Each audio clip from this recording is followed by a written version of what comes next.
नमस्कार। कभी सोचा है कि कुछ लोग हमें पहली नज़र में ही अच्छे लग जाते हैं, पर कुछ लोग ऐसे होते हैं जो हमेशा के लिए हमारे दिलों में बस जाते हैं। आज हम मोहम्मद अनस के एक बहुत ही दमदार भाषण से यही सीखेंगे कि एक ऐसा किरदार कैसे बनाया जाए जो सिर्फ आंखों को नहीं बल्कि सीधे दिल को छू जाए। तो ये जो लाइनें हैं ना, ये सिर्फ एक शेर नहीं है। ये तो अपने आप में एक पूरी की पूरी फिलॉसफी है। ये हमें सिखाती है कि असली पहचान बाहरी दिखावे से नहीं बनती, बल्कि हमारे अंदर के कैरेक्टर से बनती है। चलिए इसी सोच के साथ इस सफर की शुरुआत करते हैं। तो आगे बढ़ने से पहले चलिए एक पल के लिए रुकते हैं और अपने अंदर झांकते हैं। ये कुछ गहरे, कुछ जरूरी सवालों का सामना करने का वक्त है, ठीक वैसे ही जैसे उस भाषण में हमें करने के लिए कहा गया था। और सबसे पहला और शायद सबसे ज़रूरी सवाल वो ये है, क्या हम जिस हाल में हैं उससे वाकई खुश हैं? ये सवाल थोड़ा असहज कर सकता है, पर किसी भी बदलाव के लिए ये बेहद ज़रूरी है। ज़रा सोचिए इस बारे में। क्या यही वो ज़िंदगी है जिसके लिए हमारे माँ बाप ने हमारे लिए सपने देखे थे?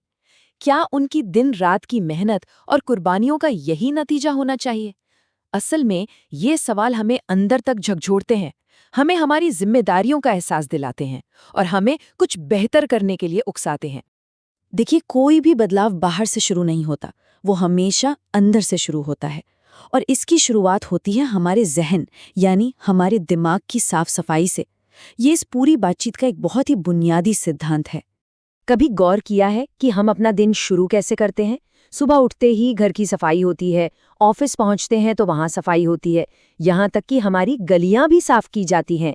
हर जगह सबसे पहला काम होता है कचरे को हटाना। भाषण में यही एक खूबसूरत मिसाल दी गई है। तो सवाल ये उठता है कि यही सीधा साधा सा नियम हम अपने दिमाग पर क्यों नहीं लागू करते? दिन की शुरुआत अपने जहन से गलत और नेगेटिव ख्यालों को हटाकर क्यों ना की जाए? मतलब जहन की सफाई का सीधा सा मतलब है नेगेटिव सोच को बाहर फेंकना।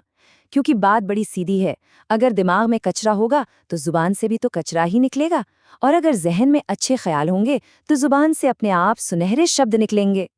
तो जब मन एक बार साफ हो जाता है ना, तो वो एक खाली कैनवस जैसा बन जाता है। अब सवाल ये है कि इस पे रंग कौन से भरने हैं, मतलब इसे सही गाइडेंस और प्रेरणा से भरने की जरूरत है। और यहीं पर सही रोल मॉडल चुनने की अहमियत सामने आती है। यहाँ पर ना दो रास्ते बिल्कुल साफ दिखते हैं। एक रास्ता है सेलिब्रिटी कल्चर का, बाहरी दिखावे का, जो कुछ वक्त के लिए बस आंखों को अच्छा लगता है। और फिर एक दूसरा रास्ता है मजबूत किरदार बनाने का, जो शायद पहली नज़र में उतना चमकीला ना हो, लेकिन वो हमेशा के लिए सम्मान और दिलों में जगह बनाता है।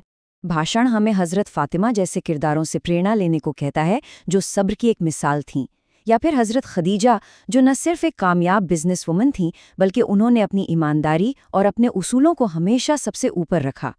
असल में ये वो आइडल हैं जो हमें सही रास्ता दिखाते हैं। ठीक है, तो अब सोच सही हो गई, प्रेरणा भी मिल गई। अब क्या? अब बारी आती है एक्शन की। और कुछ भी बड़ा हासिल करने के लिए सबसे जरूरी कदम है अपने कंफर्ट जोन, यानी आराम के दायरे से बाहर निकलना। कंफर्ट जोन से बाहर निकलने का आखिर मतलब क्या है? इसको समझने के लिए नेस फोर्ड मोटर कंपनी के फाउंडर हेनरी फोर्ड की एक बड़ी दिलचस्प कहानी है। तो होता ये है कि हेनरी फोर्ड एक मीटिंग में थोड़ा लेट पहुंचते हैं। वहां उनके लिए एक बड़ी, आलीशान, आरामदायक कुर्सी रखी हुई है। लेकिन वो क्या करते हैं? वो उसे देखते तक नहीं और जाकर एक मामूली सी लकड़ी की कुर्सी पर बैठ जाते हैं। जब लोगों ने पूछा कि ऐसा क्यों किया, तो हेनरी फोर्ड का जो जवाब था वो हैरान करने वाला था। उन्होंने कहा, अगर मैं उस आरामदायी कुर्सी पर बैठ गया तो मैं कंफर्ट जोन में चला जाऊंगा और मेरे दिमाग में नए आइडियाज आने बंद हो जाएंगे। मैं यहाँ खुद को अनकंफर्टेबल करने के लिए बैठा हूँ। यही वो सोच है जो कामयाब लोगों को बाकियों से अलग करती है। चलिए अब बात करते हैं इस सफर की सबसे इमोशनल और सबसे जरूरी हिस्से की। हमारी ये सारी मेहनत, ये सारी कोशिशें, इनका असली मकसद क्या है? एक बहुत ही गहरी बात कही गई है। इस दुनिया में अपने वालिदैन का हाथ पकड़ लो, कभी किसी के पैरों में पड़ने की जरूरत नहीं पड़ेगी।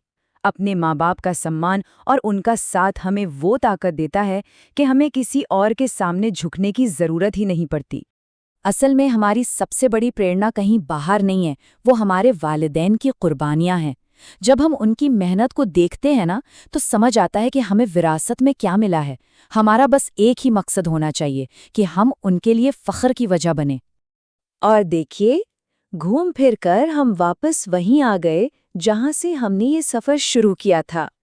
कामयाबी किसी और की परछाई बनने में नहीं है, बल्कि अपना खुद का ऐसा किरदार बनाने में है जो दूसरों के दिलों में अपनी जगह बना सके। तो अब सवाल ये नहीं है कि हम क्या करेंगे, सवाल ये है कि आज से, अभी से अपने किरदार को बेहतर बनाने के लिए पहला कदम क्या होगा।